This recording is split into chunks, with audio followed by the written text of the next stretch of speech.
তথা সংবিধান বহিৰ্ভূত কোনো কামত লিপ্ত নহও আৰু সংগঠনৰ গোপনীয়তা সুসংহতি ৰক্ষা কৰি চলিম। মই সদৌ সংখ্যালঘু ছাত্ৰ ইউনিয়ন অঞ্চল লখিমপুৰ জিলা সমিতিৰ অন্তৰ্গত নৱগঠিত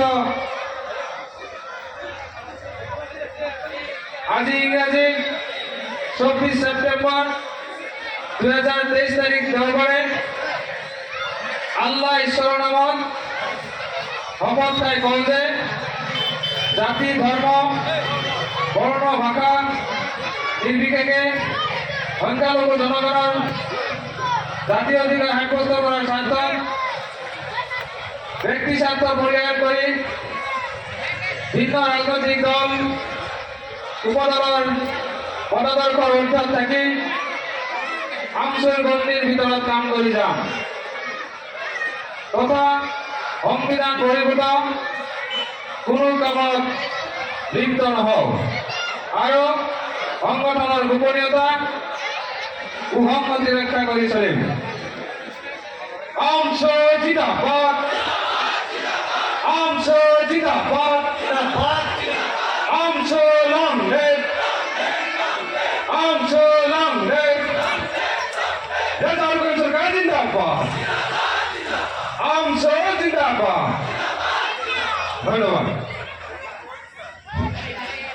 ধন্যবাদ জ্ঞাপন কৰিছোঁ জিলা অঞ্চল সভাপতি দেওলচন্দ ডাঙৰীয়াক। ইয়াৰ পিছতে আছে সভাপতি মন্তব্য হ'ব। এই কাৰ্যসূচীত আপোনালোকে সহযোগিতা কৰাৰ কাৰণে ধন্যবাদ জ্ঞাপন কৰিছোঁ আৰু যি সজাগতামূলক সভা আছে 1:30 বজাৰ পৰা তাত যাতে সকলোৱে অংশগ্ৰহণ কৰে এই কামনা কৰি সভা ভংগ বুলি ঘোষণা কৰিছোঁ।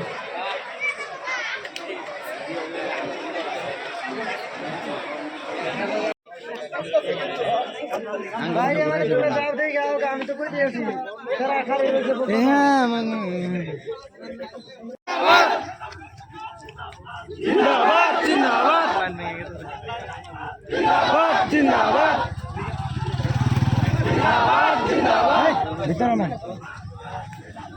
जिंदाबाद जिंदाबाद जिंदाबाद जिंदाबाद long live long live long live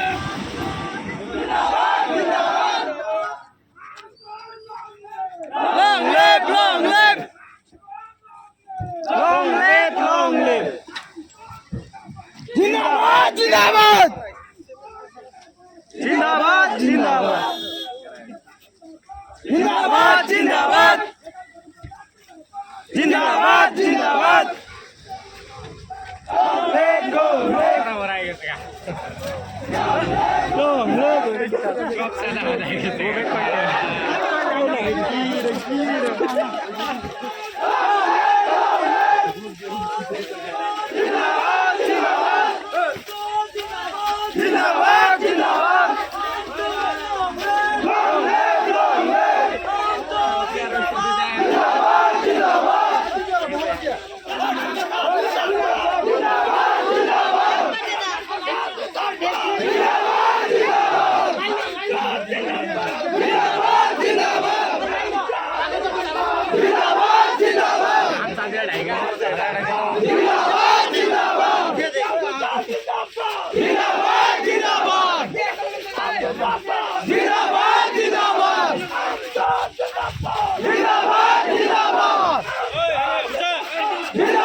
go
আমাৰ দায়িত্ব আপোনাৰ ল'ৰা ছোৱালীক জন্ম দিছে ল'ৰা ছোৱালীক শিক্ষিত কৰি সমাজত প্ৰতিষ্ঠিত নাগৰিক সামাজিক সম্পদ মানৱ সম্পদ হিচাপে গঢ় দিয়াৰ দায়িত্ব আপোনাৰ এই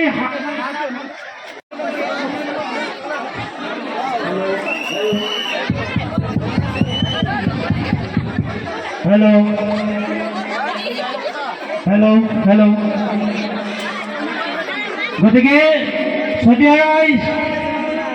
শিক্ষা জাতিৰ মেৰুদণ্ড কাৰ্যকলাপত জড়িত ল'ৰা ছোৱালী আপুনি সমাজৰ বোজা হিচাপে জাপিত হৈ যাব নোৱাৰিব এই শিক্ষা এনেকুৱা শিক্ষা হ'ব লাগিব যি শিক্ষাৰ দ্বাৰাই অসম আৰু অসমীয়াৰ হকে কাম কৰিব পাৰে জাতিটোৰ হকে কাম কৰিব পাৰে বৃহত্তৰ অসমীয়া জাতি গঠনৰ প্ৰক্ৰিয়াত কাম কৰিব পাৰে বিভিন্ন সমাজ সচেতন ৰাইজসকলে যেনেকৈ সমাজ প্ৰতিষ্ঠাৰ কাৰণে প্ৰতিজ্ঞাবদ্ধ হিচাপে কাম কৰি আছে ঠিক ধৰণে কাম কৰিব পাৰে তেনেকুৱা সুনাগৰিক গঢ় দি থৈ যাব লাগিব গতিকে সম্প্ৰতি অসমৰ যি পৰিস্থিতি ডিপুটাৰ সমস্যা আৰু বিভিন্ন ধৰণৰ আলোচনাৰ বিষয়ে আমাৰ কেন্দ্ৰীয় সমিতিৰ সন্মানীয় সভাপতি ডাঙৰীয়া আছে তেখেতে আপোনালোকৰ আগত ব্যক্ত কৰিব আমাৰ কেন্দ্ৰীয় সমিতিৰ সন্মানীয় সাধাৰণ সম্পাদক ডাঙৰীয়া আছে তেখেতে আপোনালোকৰ লগত আলোচনা কৰিব ইতিমধ্যে আমাৰ সন্মানীয় সভাপতি ডাঙৰীয়াই সুপ্ৰিম কোৰ্টত এটা কেছত যোৱা পৰহি হাজিৰ হৈছিলে যিটো কেছ সুপ্ৰিম কোৰ্টত চলি আছে 1971 চন ভাৰ্চেছ 1949 চন এই কেছত সুপ্ৰিম কোৰ্টত আমচু যিহেতু এটা পাৰ্টি আপোনালোকে জানে সেই কেছত ইতিমধ্যে পৰহি তাৰিখে আমাৰ সুপ্ৰিম কোৰ্টৰ কেছৰ তাৰিখ আছিলে মহামান্য সভাপতি ডাঙৰীয়া দিল্লী সুপ্ৰিম কোৰ্টত কেছৰ তাৰিখত হাজিৰ আছিলে তেওঁ তাৰ পৰা ডাইৰেক্ট গুৱাহাটী আহিছে গুৱাহাটীৰ পৰা ডাইৰেক্ট লখিমপুৰ আহিছে তেখেতে অসমৰ সামগ্ৰিক সমস্যা আৰু ইয়াৰ সমাধানৰ উপায় আপোনালোকৰ আগত ব্যক্ত কৰিব মই যিখিনি কথা কৈছোঁ আপোনালোকৰ আগত ড্ৰাগছ বাল্য বিবাহ আৰু শিক্ষা এই তিনিটা বিষয়ৰ ওপৰত যিখিনি কথা কৈছোঁ এই কথাখিনি আপোনালোকে অনুধাৱন কৰি ভৱিষ্যত দিনত এই বৃহত্তৰ কদম প্ৰতিনিধি ভাদুলিপাৰা ভীমপৰা কুচিয়ামাৰী এই অঞ্চলৰ বিভিন্ন জাতি উপজাতি বিভিন্ন জনগোষ্ঠীৰ মিলনভূমিত এক সমিলমিলৰ বাতাবৰণ সৃষ্টি কৰি অসামাজিক কাৰ্যকলাপত আমাৰ জনগোষ্ঠীটো যাতে সংলগ্ন নহয় তাৰ প্ৰতি আপোনালোকে সদায় সজাগ আৰু সচেষ্ট থাকি জাতিটোক আগবঢ়াই নিয়াৰ এজন সেনানী হিচাপে কাম কৰি যাব বুলি আশা ৰাখি মোৰ কোৱা কথাখিনিত কিবা যদি ভুল ভ্ৰান্তি গৈছোঁ তাৰ বাবে মাৰ্জনা বিচাৰি আপোনালোকৰ ওচৰৰ পৰা দোৱা বিচাৰি মোৰ কথাখিনি সমাপ্ত কৰিছোঁ ধন্যবাদ কৰ্মকৰ্তাক অনুৰোধ জনাইছোঁ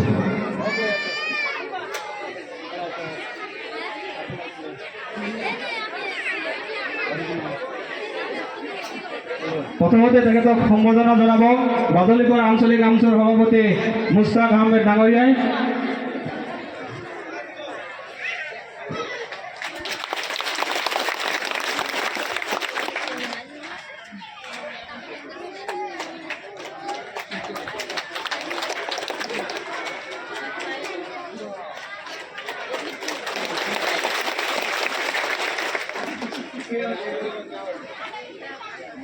ইয়াৰ পাছতে সম্বৰ্ধনা জনাবৰ বাবে মই আহ্বান জনাইছোঁ আমচুৰ সন্মানীয় সাধাৰণ সম্পাদক ইমতিয়াজ হুছেইন ডাঙৰীয়াক তেখেতক সম্বৰ্ধনা জনাবৰ কাৰণে মই প্ৰথমে স্বাগতী আঞ্চলিকৰ সভাপতি হুছেইন আলীক আহ্বান জনাইছোঁ আমাৰ মাজত উপস্থিত আমচুৰ সন্মানীয় কেন্দ্ৰীয় সহকাৰী সাধাৰণ সম্পাদক ৰাজুৰ ৰহমান ডাঙৰীয়া আহি উপস্থিত হৈছে তেখেতকো এখনি ফুলাম গামোচা আৰু চেলেং চাদৰেৰে সম্বৰ্ধনা জনাবৰ বাবে আহ্বান জনাইছোঁ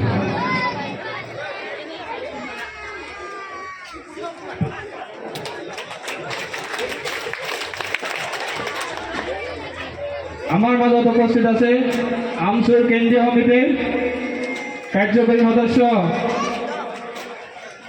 আমাৰ মাজত উপস্থিত আমচুৰ কেন্দ্ৰীয় সমিতিৰ প্ৰচাৰ সম্পাদক হবিবুৰ ৰহমান ডাঙৰীয়াক সম্বৰ্ধনা জনাবৰ বাবে অনুৰোধ জনাইছোঁ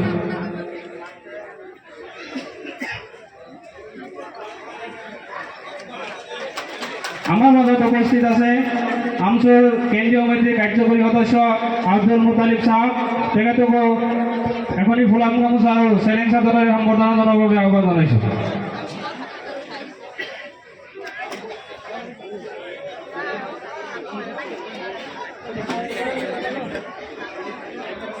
আমাৰ মাজত উপস্থিত আছে আমচুৰ কেন্দ্ৰীয় সমিতিৰ কাৰ্যকৰী সদস্য বদিউৰ ৰহমান চাহাব তেখেতকো সম্বৰ্ধনা জনাবৰ বাবে মই অনুৰোধ জনাইছোঁ।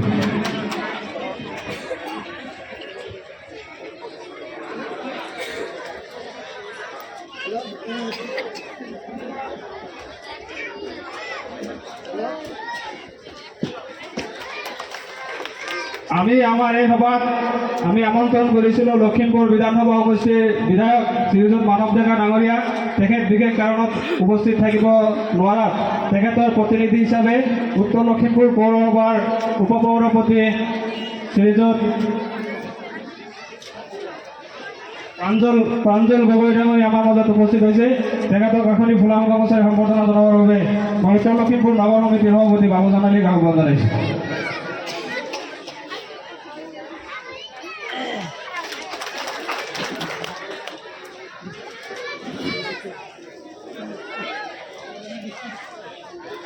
আমাৰ মাজত উপস্থিত আছে শোণিতপুৰ জিলা আমচুৰ উপসভাপতি গুলজাৰ হুছেইন চাহাব তেখেতক এখনি ফুলাম গামোচাৰে সম্বৰ্ধনা জনাবৰ বাবে আহ্বান জনাইছোঁ। আমাৰ মাজত আৰু এজন শোণিতপুৰ জিলা আমচুৰ উপসভাপতি আব্দুল লতিফ চাহাব আহি উপস্থিত হৈছে। তেখেতকো এখনি গামোচাৰে ফুলাম গামোচাৰে সম্বৰ্ধনা জনাবৰ বাবে আহ্বান জনাইছোঁ।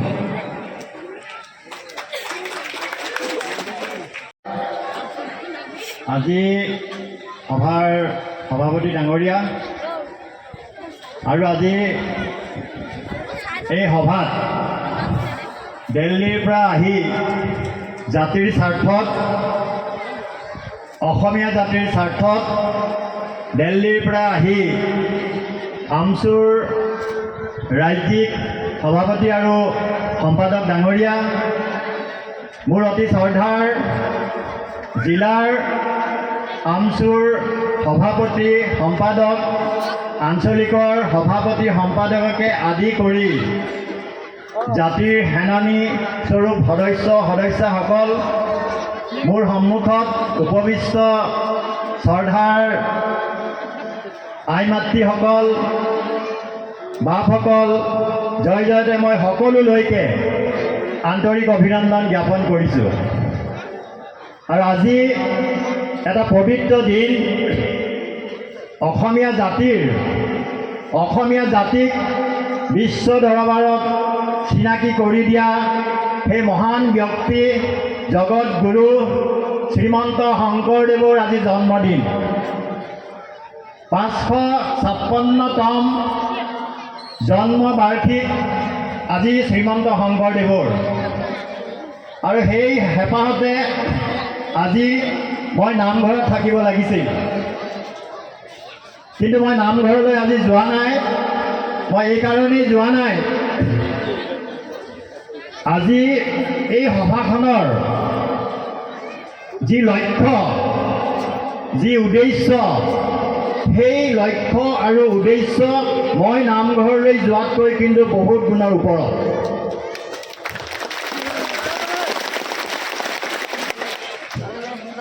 আৰু আপোনালোকে সকলোৱে জানে 556 বছৰৰ আগতে শ্ৰীমন্ত শংকৰদেৱ সমাজ সংস্কাৰক হিচাপে এই বৰ অসমত জন্মগ্ৰহণ কৰিছিল। আৰু সেই তেতিয়াই শ্ৰীমন্ত শংকৰদেৱে ধৰ্ম প্ৰচাৰৰ বাবে, অসমীয়া সমাজত কুসংস্কাৰ নাইকিয়া কৰিবৰ বাবে, বাল্য বিবাহ নাইকিয়া কৰিবৰ বাবে,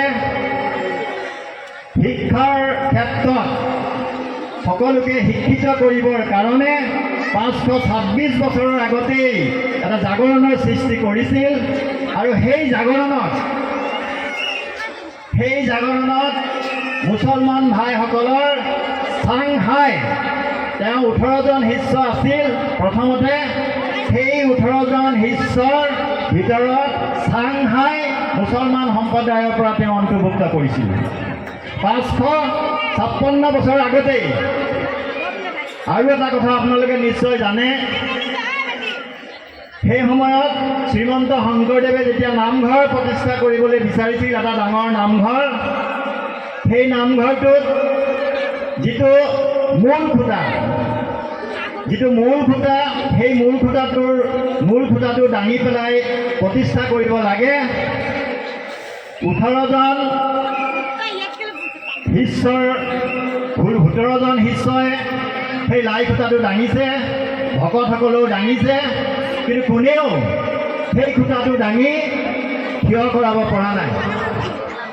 অৱশেষত চাংহাই মুছলমান সম্প্ৰদায়ৰ শিষ্য, শ্ৰীমন্ত শংকৰদেৱৰ শিষ্য চাংহায়ে যেতিয়া সেই খুঁটাটো দাঙিলে, তেতিয়াহে সেই খুঁটাটো কিন্তু দাং খালে।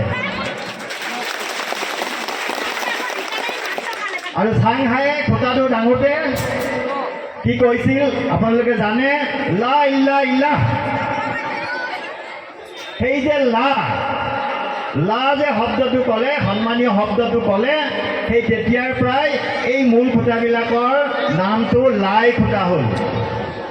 আমি যে লাই খুঁটা বুলি কওঁ, সেই লাই খুঁটাৰ অৰ্থটোৱে চাংহায়ে লা শব্দৰে সেই খুঁটাটো ভগৱানক উৎসৰ্গা কৰি, আল্লাহক উৎসৰ্গা কৰি দাঙিছিল। আৰু সেইকাৰণে আজিকালি আমি সভা সমিতিবিলাকত যিটো মূল খুঁটা আমি স্থাপন কৰোঁ, সেই খুঁটাটোৰ নাম লাই খুঁটা। সেই সম্প্ৰীতি, হিন্দু আৰু মুছলমানৰ এই সম্প্ৰীতি শ্ৰীমন্ত শংকৰদেৱৰ তেতিয়াৰ পৰাই কিন্তু কপকপীয়াকৈ হৈ আছে। আৰু এটা কথা আপোনালোকে জানে যে লাই খুঁটা এটা স্থাপন কৰোঁতে ওপৰত যে কাপোৰ এটুকুৰা বান্ধি দিয়ে, সেই কাপোৰ টুকুৰা কিয় বান্ধে আপোনালোকে জানে, তথাপি মই কৈছোঁ যে চাংহায়ে যেতিয়া খুঁটাটো দাঙিলে, চাংহায়ে দাঙোতেহে যেতিয়া খুঁটাটো দাং খালে, তেতিয়া প্ৰবাদ আছে, চাংহাইৰ বোলে লুঙিখন সেই খুঁটাটোত আনি দিলে। আৰু সেইকাৰণে আজিকালি যেতিয়াই লাই খুঁটা স্থাপন কৰা হয়, কোনোবাই বগা কাপোৰ দিয়ে, কোনোবাই ৰঙা কাপোৰ দিয়ে। সেইকাৰণে হিন্দু আৰু মুছলমানৰ যিটো সংহতি এতিয়া আৰু নহয়, হাজাৰ হাজাৰ বছৰৰ আগৰ পৰাই হিন্দু মুছলমান এই ভাৰতবৰ্ষত, এই অসমত সুন্দৰভাৱে মিলাপ্ৰীতিভাৱে কিন্তু বাস কৰি আহিছে। কিন্তু এই মিলাপ্ৰীতিত ঘূণে ধৰিছে বা ঘূণে ধৰাবলৈ চেষ্টা কৰে ৰাজনৈতিক বাতাবৰণে। এই কথাটো কিন্তু আমি সকলোৱে জানো, কিন্তু আমি সেই কথাবিলাক ইয়াত আমি আলোচনা নকৰোঁ। কিন্তু মই আজি এই সভালৈ আহি অত্যন্ত মোৰ ভাল লাগিছে, যিহেতু 30 বছৰ মই এই অঞ্চলত মই শিক্ষকতা কৰিছোঁ, 30 বছৰ। আৰু সেই 30 বছৰত শিক্ষকতা কৰি মই যিটো অনুধাৱন কৰিছোঁ যে আমাৰ সংখ্যালঘু ছাত্ৰ ছাত্ৰীসকলৰ যিটো টেলেণ্ট, তেওঁলোকৰ যিটো পাৰদৰ্শিতা কোনো গুণেই কিন্তু কম নহয়। জানো 90 দশকত যেতিয়া আমাৰ ছাত্ৰ ছাত্ৰী, ইয়াত মোৰ বহুত ছাত্ৰ ছাত্ৰী আছে, বহুত বোৱাৰী হৈ আছে, মই চাইছোঁ যে সেই সময়ত এনেকুৱা হয়, বাল্য বিবাহৰ ক্ষেত্ৰত বহু ছোৱালী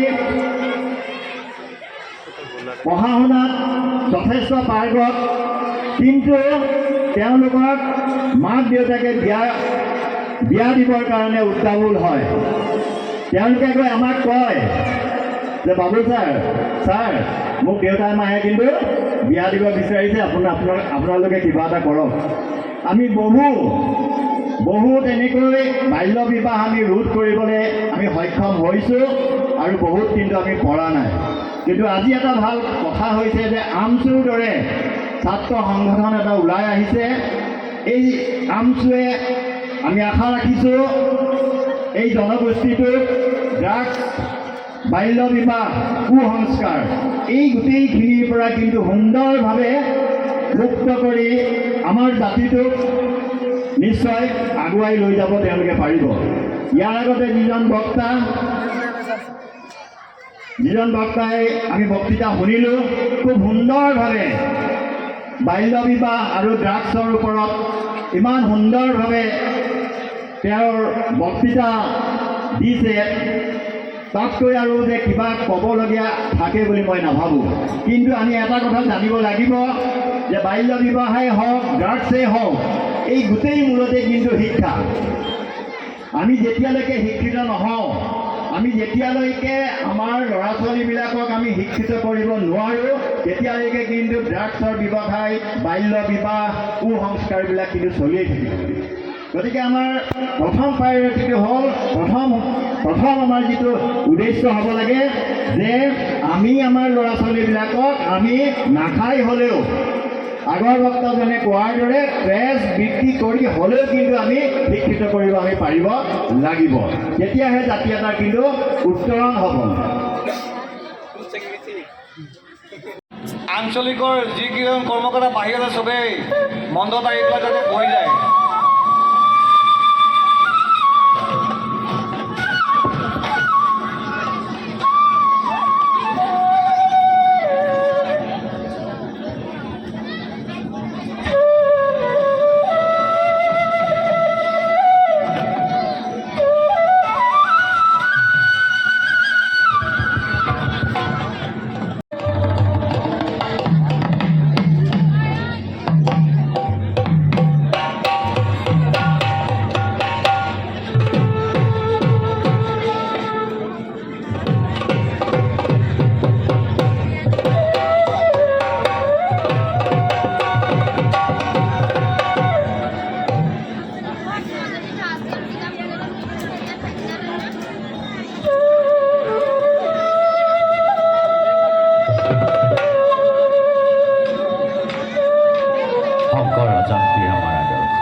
সেইসকল গুৰুজনক আমি শ্ৰদ্ধাৰে সুঁৱৰি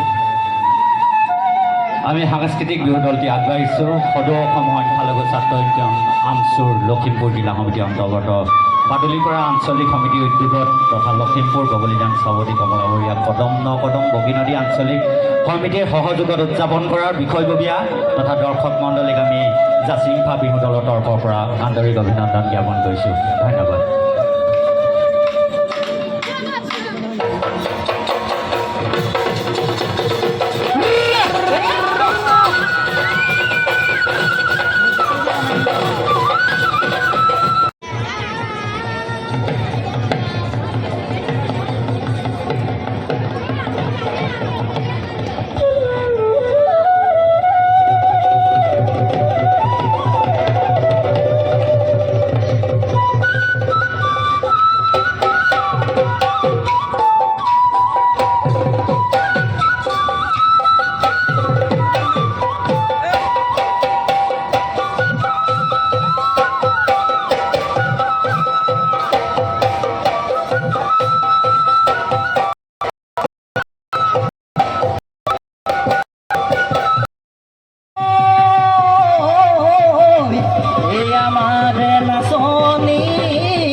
থাকে দেই ঐ দে দে নাচনী বজাই দে ঐ লাহৰি গগনা ঐ থাকিব নোৱাৰো ঐ নাচনী গগনা মাতে শুনি দেখাই কৰে উজনি দেখাই কৰে উজনি ভাতি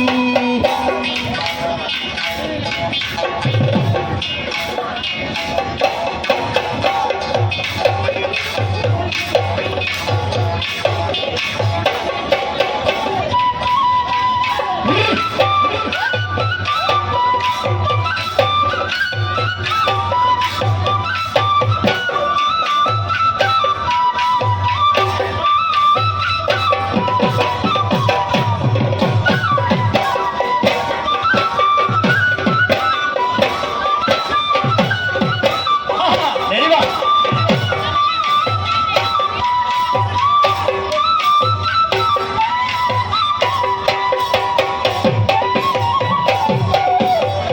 ঐ বৰঘৰৰ মুঠতে কপৌৱে কুৰুলিয়াই কপৌৱে কুৰুলিয়াই ফেঁচাইনো কুৰুলিয়াই ফেঁচাইনো কুৰুলিয়াই ঐ অন্তৰৰ ভিতৰত মনেনো সঁচাকে কুৰুলিয়াই দেই নাচনী। মনেনো কুৰুলিয়াই তোমাকে পাই যৌৱনৰ তোমাকে পাই যৌৱনৰ কালত ঝিলমিল খুতৰা তোকে দেখি এৰিছো ভাত এদিনেই যেনে মাহৰ এদিনেই যেনে মাহৰ বাট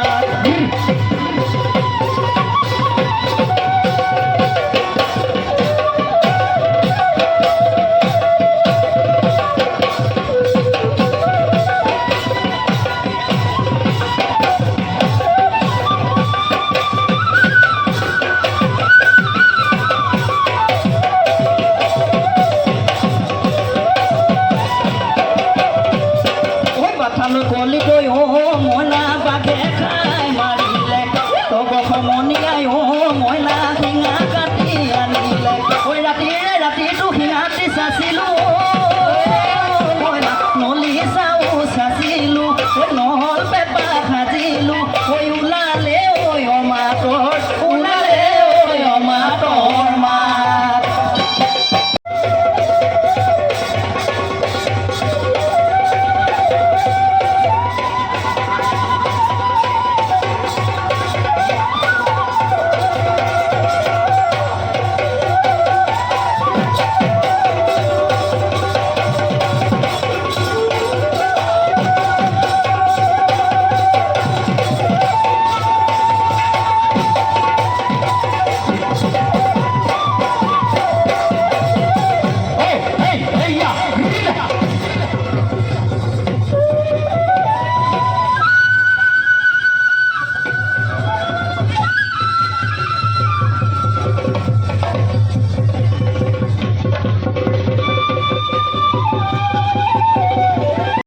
আমি জিহাদক আমি মদ ড্ৰাগছ ভাং বন্ধ কৰাৰ নামত ব্যৱহাৰ কৰিছোঁ কাৰণ এই জনগোষ্ঠীটো কিয় পিছ পৰি আছে আজি দুখৰ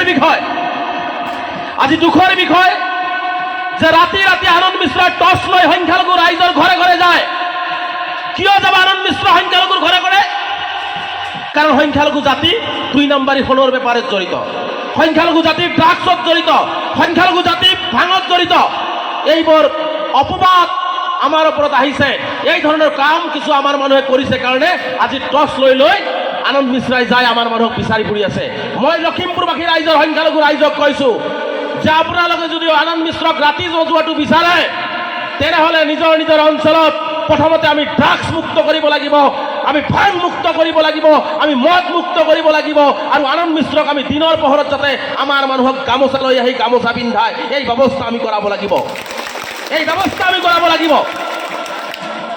আজি টিভি খুলিলেই সংখ্যালঘু সমাজত লখিমপুৰৰ কথা ক'লেই আজি নকলখনত জড়িত কথাটো আজি উত্থাপিত হয় আজি 10জন আজি সংখ্যালঘুসকলেই নহয় আজি 10জন বেয়া মানুহৰ কাৰণে সমগ্ৰ অসমৰ উত্তৰ অসমৰ সংখ্যালঘু ৰাইজৰ বদনাম হৈছে নে নাই সেই 10জন মানুহক আমি চিনাক্ত কৰিব লাগিব, প্ৰথমতে বুজাব লাগিব যে আপোনালোকে বেয়া কামৰ পৰা আঁতৰি আহক, ভালকে বুজাব লাগিব।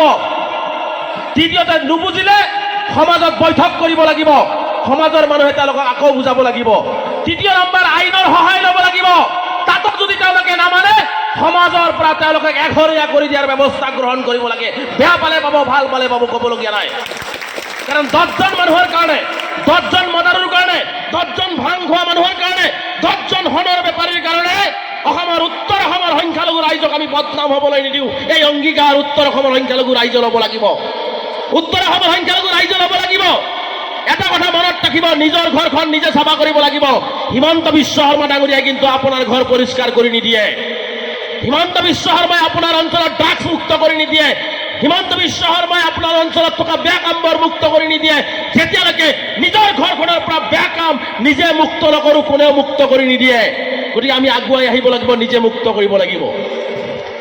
আজি আপোনালোকে ভাবিছে যে মদ খায়, মদ মানুহে নাখায়, মানুহক মদে খায়। এটা কথা মনত ৰাখিব, ভাং মানুহে নাখায়, ভাঙেহে মানুহক খাই আছে। ড্ৰাগছ মানুহে নাখায়, ড্ৰাগছে মানুহক খাই আছে। ইছলামে মদ খোৱা জায়েজ কৰিছে, ভাং খোৱা জায়েজ কৰিছে, ড্ৰাগছ খোৱা জায়েজ কৰিছে। কোৰাণে কৈছে এইবিলাক খাবলৈ। যদি ইছলামৰ বাণীত যদি নাই, পবিত্ৰ ধৰ্মগ্ৰন্থত যদি যিবিলাক নিষিদ্ধ কৰা আছে, আৰু সেইবিলাক যেতিয়া আমি পান কৰিম, আমাৰ জাতি ওপৰলৈ নাযায়, ষ্টেজৰ তললৈ নাযায়। কি ষ্টেজৰ ওপৰলৈ যাব নেকি কওক? আমি সদায় তললৈ গতি কৰি থাকিম। গতিকে আমি একটো ইছলাম মানে নাই, আমি কোৰাণ শ্বৰীফ মানে নাই, আমি মুছলমানৰ হৈ থকা নাই। গতিকে আমি নিষিদ্ধ বস্তুখিনি আমি সেৱন কৰিছোঁ, নিষিদ্ধ কামবিলাক আমি কৰিছোঁ। আজি জুৱা, আজি আমাৰ সমাজ ব্যৱস্থাত জুৱা হৈছে। এটা কথা মনত ৰাখিব, আজি আমাৰ সমাজৰ বহু মানুহে ভয় কৰে যে জুৱাৰুক দেখিলে মাৰিব মানুহ, জুৱাৰুৱে গালি পাৰিব, ৰাস্তাত ধৰি ৰাতি আক্ৰমণ কৰিব, মদ খোৱা মানুহক বাধা দিলে আক্ৰমণ কৰিব। এটা কথা মনত ৰাখিব, আজি আপুনি 10জন মানুহক বাধা দিয়া নাই, কাইলৈ যেতিয়া আপোনাৰ সন্তানে ঘৰৰ চাইকেল, কুকুৰা, হাঁহ, গৰু চুৰ কৰি বিক্ৰী কৰি সেই মানুহখিনিৰ সহযোগ কৰিব, তেতিয়া কিন্তু আপুনি কান্দিও চকুৰ পানীৰে বাট নেদেখা হৈ পৰিব। আপোনাৰ সন্তানো কিন্তু সেই টিমত যোগদান কৰিব। গতিকে আপোনাৰ সন্তানটো যাতে সেই টিমত যোগদান কৰাৰ আগতে এই টিমটো আমি ধ্বংস কৰিব লাগিব সমাজৰ পৰা। মই কোৱা নাই মাৰপিট কৰি ধ্বংস কৰিব লাগে, আমি বুজাব লাগিব। আমি তেওঁলোকক কি কাৰণে এইবোৰ কৰিছে তেওঁলোকক আমি ধৰিব লাগিব। যদি কোনোবাই পইচাৰ তাৰণাত চুৰি কৰিছে, পইচাৰ তাৰণাত জুৱা খেলিছে, সেইবোৰকো আমি সমাজৰ মানুহ প্ৰয়োজনত 10 টকা 20 টকা সহায় কৰি হ'লেও সেই মানুহখিনিক আমি দোকান দি হ'লেও দি পেলাই এটা ভাল ৰাস্তা টানাৰ ব্যৱস্থা গ্ৰহণ কৰিব লাগিব। ইমান সহজ নহয়। আজি আমি অধপতন হৈ গৈ আছোঁ, দিনক দিনে আমি পিছুৱাই গৈ আছোঁ। আমি NRCৰ কাৰণে যুঁজি আছোঁ। আপোনালোকে জানে যে মই যোৱাকালি দিল্লীৰ পৰা আহি চিধা পোনে পোনে আপোনালোকৰ ইয়াত আহিছোঁ। আকৌ 14 তাৰিখে আমি দিল্লীত যাব লাগিব। 15, 16, 17, 1971 চন হ'ব নে 51 চন হ'ব, এই লৈ হেয়াৰিং হ'ব। কিমান চিন্তিত হৈ আছোঁ। অসম চুক্তিক তেওঁলোকে নস্যাৎ কৰি আছে। যি অসম চুক্তিৰ কাৰণে আজি হাজাৰ হাজাৰ মানুহ, আজি সংখ্যালঘু মানুহে জীৱন দিছে। আজি নেলি গহপুৰ চাউল খোৱাত আজি কি কাণ্ড হৈ গৈছে। আৰু সেই চুক্তি আজি সংখ্যালঘু ৰাইজে মানি লৈছে, আৰু এছামে গৈ সুপ্ৰিম কোৰ্টত কৈছে আমি 71 নামানো। আকৌ সংখ্যালঘু ৰাইজক আৰু এটা মানে বিপদৰ পথত ঠেলি দিবৰ কাৰণে চেষ্টা কৰিছে। কিন্তু আপোনালোকৰ দোৱা আৰু সদৌ অসম সংখ্যালঘু ছাত্ৰ ইউনিয়ন আৰু জমিয়ত উলেমা হিন্দ মৌলানা মুস্তাক আনপুৰ চাহাব এতিয়াও অসমৰ মাটিত জিন্দা আছে। NRCৰ যুঁজটো সুপ্ৰিম কোৰ্টত সদৌ অসম সংখ্যালঘু ছাত্ৰ ইউনিয়নে দি আছে আৰু দি থাকিব। আপোনালোকৰ কাৰণে যিমান যুঁজিছোঁ আৰু যুঁজিব লাগে, যুঁজি থাকিব। সেইটো এটা বেলেগ বিষয়।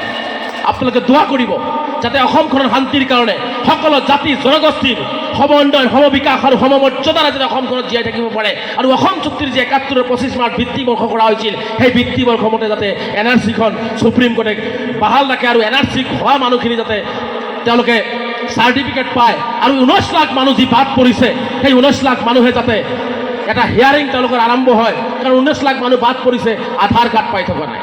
আপোনালোকে জানে আধাৰ কাৰ্ড পোৱা নাই কাৰণে ৰেচন কাৰ্ড নাপায়, আয়ৰ ঘৰ নাপায়, স্কুলত এডমিশ্যন নাপায়, এনেকুৱা এটা পৰিৱেশ হৈছে। গতিকে এই 19 লাখ মানুহক হেয়াৰিং কৰি পেলাই তেওঁলোকক যাতে যদি ভাৰতীয় নাগৰিক হয় তেওঁলোকক NRCত অন্তৰ্ভুক্ত কৰিব লাগে, আৰু যদি ভাৰতীয় নাগৰিক নহয় তেওঁলোকে কোন দেশৰ আছে সেই দেশত প্ৰেৰণ কৰাৰ ব্যৱস্থা কৰিব লাগে, তাত আমচুৱে সহযোগ কৰিব। কিন্তু লটকাই ৰাখিলে আমি কেতিয়াও মানি নলওঁ, জোল অলমাই ৰাখিব হয়তো আমি মানি নলওঁ। গতিকে এই কামবোৰ আমি কৰণীয় আছে, এইখিনিলৈ আপোনালোকে দোৱা ৰাখিব লাগিব, আশীৰ্বাদ কৰিব লাগিব। আমচুৱে এই সংখ্যালঘু জনগণৰ কাৰণে, অসমখনৰ কাৰণে, অসমীয়া জাতিৰ কাৰণে কৰাৰ লগতে নিজৰ জনগোষ্ঠীটোকো আমি উত্থানটো বিচাৰিছোঁ। আমি বিচৰা নাই যে এই জনগোষ্ঠীটোৱে কাৰো গোলাম হৈ জীয়াই থাকক। মই স্পষ্টকৈ কৈছোঁ, লাগিলে এদিন জীয়াই থাকিম, বাঘৰ দৰে জীয়াই থাকিম, কুকুৰ মেকুৰীৰ দৰে কাৰো গোলাম হৈ আমি জীয়াই নাথাকোঁ। এই সংকল্প আমি ল'ব লাগিব। কাৰণ এইখন ভাৰতবৰ্ষত সংবিধানে প্ৰত্যেকজন মানুহকে সমান অধিকাৰ দিছে। সেই অধিকাৰ আমি কোনো জনগোষ্ঠীৰ বিৰুদ্ধে নহয়, নিজৰ মাকক ভাল পাওঁ বুলি মই আনৰ মাকক কেতিয়াও ঘৃণ নকৰোঁ। মই মোৰ মাকক যেনেকৈ শ্ৰদ্ধা কৰোঁ, মই চেতিয়া ডাঙৰীয়াৰ মাককো মই সমানেই শ্ৰদ্ধা কৰোঁ, মোৰ মাতৃ হিচাপে মই গণ্য কৰোঁ। এই আদৰ্শৰে মই এজন মুছলিম যুৱক, মুছলমান যুৱক, এই আদৰ্শত বিশ্বাসী আমি হ'ব লাগিব।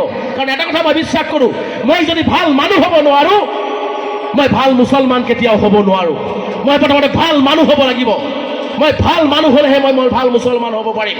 গতিকে মই আপোনালোকক আহ্বান জনাইছোঁ যে সংখ্যালঘু সমাজৰ যিবিলাক কুসংস্কাৰ আছে, এই কুসংস্কাৰবোৰ আঁতৰাই ভাল মানুহ আমি প্ৰথমতে প্ৰতিষ্ঠা। মাত্ৰ 5 বছৰ বয়স, এই 5 বছৰ আপুনি মাক দেউতাক হিচাপে আৰু ল'ৰা ছোৱালীয়ে কষ্ট কৰক। 5 বছৰ কষ্ট কৰিলে আপুনি 70 বছৰ হাঁহি থাকিব পাৰিব, আৰু 5 বছৰ ফাঁকি দিলে 70 বছৰ কান্দি থাকিব লাগিব। জীয়াই থকা 70 বছৰ যদি কান্দি থাকিব নিবিচাৰে, তেনেহ'লে আপুনি ভালকৈ ল'ৰা ছোৱালী শিক্ষিত কৰক। ভাল মাদ্ৰাছা শিক্ষা আমাক লাগিব। বহুতেই কয় মাদ্ৰাছা শিক্ষা বন্ধ কৰি দিম, অমুক কৰি দিম, তমুক কৰি দিম। এখন সমাজ পৰিচালিত হ'বৰ কাৰণে ধৰ্মীয় শিক্ষাৰো প্ৰয়োজন আছে। আমাক সমাজত ভাল হাফিজ, ভাল মৌলানা, ভাল কাৰি তৈয়াৰ কৰিব লাগিব। আমাৰ হাফিজে এক হাতে লেপটপ থাকিব, মুখত কোৰাণ থাকিব, আৰু গোটেই বিশ্ব জিনিব, এনেকুৱা হাফিজ আমি তৈয়াৰ কৰিব লাগিব। যি হাফিজৰ হাতত লেপটপ, মুখত কোৰাণ, অন্তৰত কোৰাণ, তেনেকুৱা হাফিজ মৌলানা আমি তৈয়াৰ কৰিব লাগিব, যাতে আমাৰ হাফিজ মৌলানাসকলে কেৱল ভাৰতবৰ্ষতে নহয় গোটেই বিশ্বত তেওঁলোকে দপদপ হ'ব পাৰে। আমি সেইকাৰণে কৈছোঁ মাদ্ৰাছা শিক্ষাটো আমি গুৰুত্ব দিব লাগিব। মাদ্ৰাছা শিক্ষাত জেনেৰেল শিক্ষা দিব লাগিব, আৰু যধে মধে মাদ্ৰাছা খোলাও মই বাৰণ কৰোঁ। কাৰণ যধে মধে মাদ্ৰাছা খুলি ৰাতিপুৱা ল'ৰা ছোৱালীক পঢ়া বাদ দি ফজৰ নামাজটো কোনোমতে পঢ়াই বেগ লৈ ঘৰে ঘৰে চাউল উঠাব দিলে সি ভাল হাফিজ মৌলানা কেতিয়াও নহয়। বহুতে মোক বেয়া পায়। মাদ্ৰাছা কমিটিয়ে কাজিয়া কৰিব, বাতলিৰ পৰা 2টা মাদ্ৰাছা তৈয়াৰ হ'ব, ভাল শিক্ষা হ'ব। পইচাটো ৰাইজে দিব লাগিব না। বাতলিৰ পৰা উত্তৰ অসমৰ এই অঞ্চলত যদি এটা ভাল হাফিজিয়া মাদ্ৰাছা হয়, ভাল শিক্ষক দিব পাৰিম, ভাল আধুনিক শিক্ষা দিব পাৰিম, ভাল বহাৰ জাগা দিব পাৰিম, ভাল ঘৰ থাকিবলৈ দিব পাৰিম। আৰু যদি 2টা-3টা মাদ্ৰাছা হয়, খালি চাউল তুলি আহিব আৰু নামাজ পঢ়াটো শিকিব, সিও কোনোমতে নামাজ পঢ়া শিকি আকৌ এটা মাদ্ৰাছা খুলি বহিব। তাৰ পৰা কিন্তু আমি হাফিজ মৌলানা কাৰি ভাল তৈয়াৰ কৰিব নোৱাৰোঁ।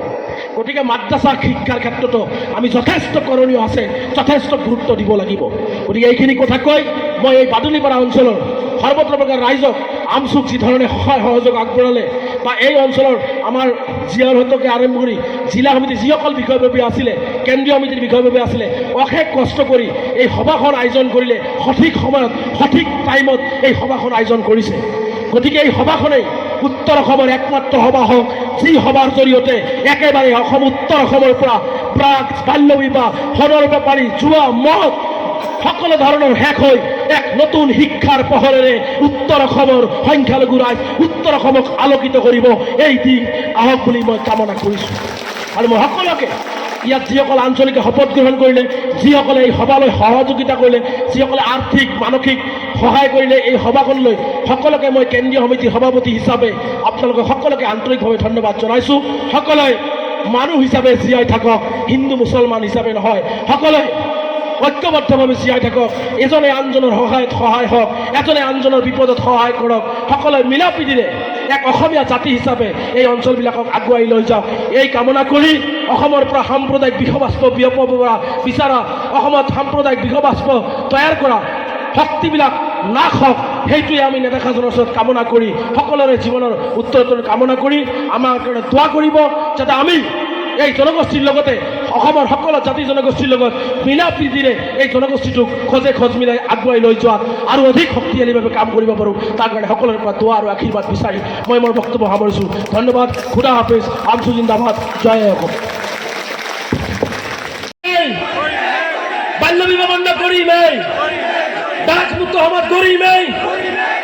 ড্ৰাগছ মুক্ত সমাজ গঢ়িমেই। ড্ৰাগছ মুক্ত সমাজ গঢ়িমেই। ড্ৰাগছ মুক্ত সমাজ গঢ়িমেই। জুৱা মদ বন্ধ হ'ব লাগিব। জুৱা মদ বন্ধ হ'ব লাগিবই। জুৱা মদ বন্ধ হ'ব লাগিবই। ঘৰে ঘৰে শিক্ষা।